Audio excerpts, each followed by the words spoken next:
Something that I get asked a lot about is my dog in pain, is my cat in pain, and how do I tell? So pain signs are pretty different between dogs and cats. Dogs typically are a little bit more overt with their pain signs.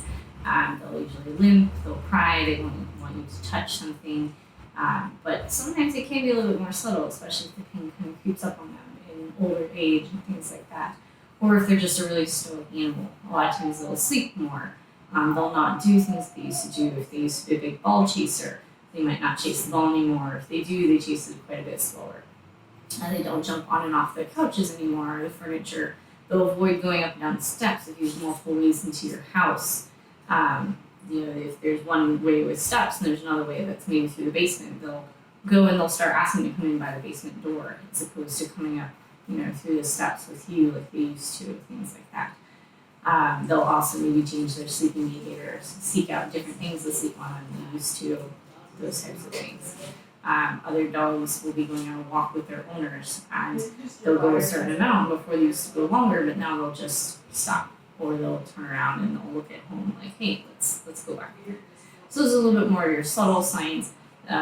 More overt signs are things like aggression if you come over at them and you get near where they don't want you to pet, biting, growling, those types of things, limping with the limb or crying out in pain. Hiding is another thing that they can do, depending on what type of pain it is. Sometimes you'll also see them shake a little bit because it hurts.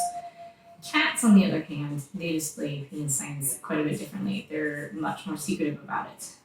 Now, if they have a broken limb or something like that, they will limp, or they may cry out in pain, but typically with cats, they're going to hide. So cats usually like to hide anyway. When they're in pain, they're going to hide even more. They're going to sleep in secretive places. They're not going to sleep where they usually do. Maybe they won't go get the food dish, things like that. So they won't jump up on the ledge to eat. Or maybe look at it and they just simply won't eat. Or if you have the water up, they just simply won't drink. But they usually don't come and get you. And they usually spend a lot of time hiding. Sometimes they'll shake, but again, that's pretty rare. Sometimes they'll bite out, but again, usually if they're buying out from pain that bad, it's usually broken limbs. It's pretty obvious. They're not using that part of their body at all. So cats are a little bit harder for the subtle pain signs than dogs are. Dogs usually let you know a little bit more than cats, but dogs usually communicate more in general than cats, so it's a little bit easier to tell.